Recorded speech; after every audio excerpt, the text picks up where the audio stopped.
Good morning, afternoon, and evening, ladies and gentlemen. My name is Zachary Nolan. Welcome back. Thank you so much for tuning in. If this is your first time tuning in, hi, nice to meet you. Don't forget to subscribe to our channel and leave a like on this video. We really do appreciate. Love all of your guys' support. We are covering the preseason. Yes, the Young Stars Classic, where the Jets are going to play one more game now in it. They play 3 games against 3 Western Canadian teams in BC. And what pretty much happens is just... Kelowna. Yeah. To pretty much just, like, showcase their younger stars coming up in the organization, or just younger guys who are also playing on the Manitoba Moose. So, this is Game 2. They lost Game 1 on Friday? I want to say Friday. Yes, Friday, because they had the Saturday off and Sunday. Yes, they lost Game 1 on Friday to the Edmonton Oilers, who I thought they were heavily favored to beat. They lost 3-1. But they turned things around, and in Game 2 against a heavily favored, honestly, a squad I was worried about in the Vancouver Canucks, they come up with an comeback win in a shootout. So let's talk about it. First off, goal starting it at tonight for each team. Ty Young is in net for the Canucks, and Thomas Milic is in net in front of his family. I actually got to be in front of his family tonight for the Winnipeg Jets. I was really curious to see how Thomas Milic would be, because I think Milic is a great goaltending prospect. However, he's going to need 2 years, I think, before he's ready to make some real headway. And there's a couple reasons for that. One, we were stupid and signed Colin Delia to an NHL contract. That's dumb. So now Milic pretty much has to play in the ECHL unless they give him his entry-level contract. And 2, Oskari Salminen, the current Manitoba Moose goalie, has 1 year left on his contract. Which will make him a UFA after next year. So then Milic will probably play on the Moose next year at the very latest, and then we'll work from there and see how the Hellebuck shenanigans unfold. But we'll cross the bridge when we get to it. Anyway, I watched this first period fully, and I watched parts of the second and third. Early pressure in our zone. Honestly, it looked like kind of a period 4 of our game against the Oilers. I didn't like how we felt like we were getting outplayed. I understood, like, it wasn't too bad because we were keeping pace with them, but you could tell that it was kind of beginning to get a little overwhelming. Milic was very solid in the net, and I'd love to see that. He was making good saves early and creating no rebound chances from them. However, that being said, Kubicek will take a penalty. And then on the power play, Baines would get a rebound in front from a shot from the point to make it 1-0 for the Vancouver Canucks. The scoring play is officially Baines from Heroes and Ratty.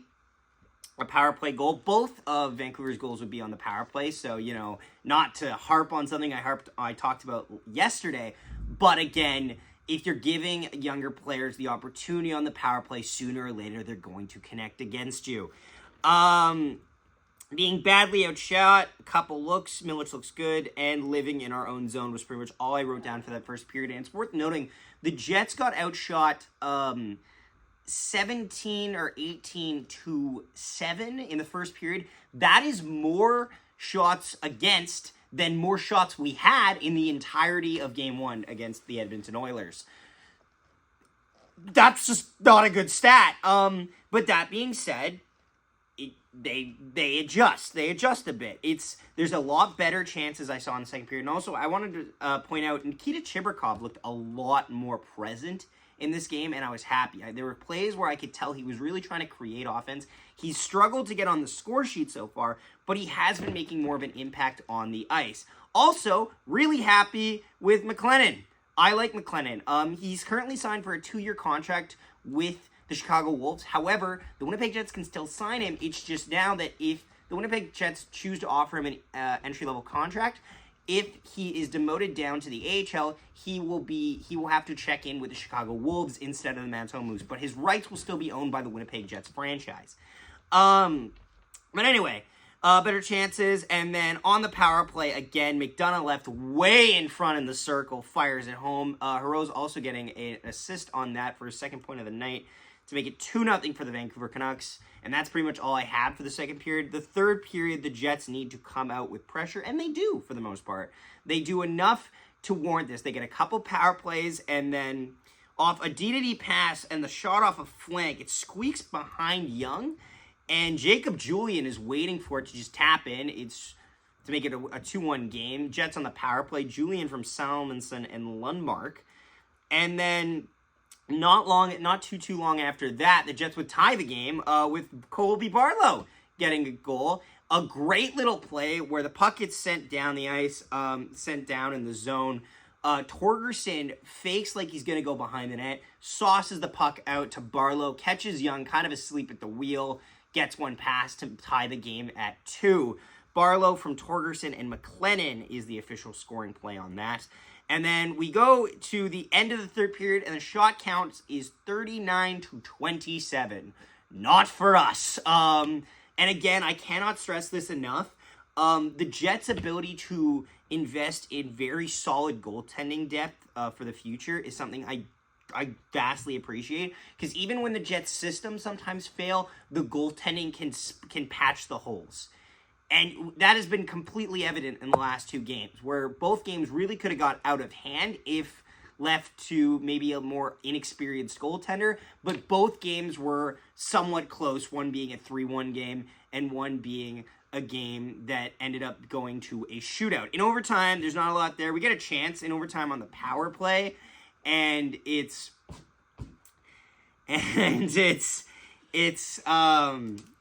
don't do much with it. Honestly, we go to a shootout, and McDonough scores for the Canucks. Our first shooter misses. Their second shooter misses.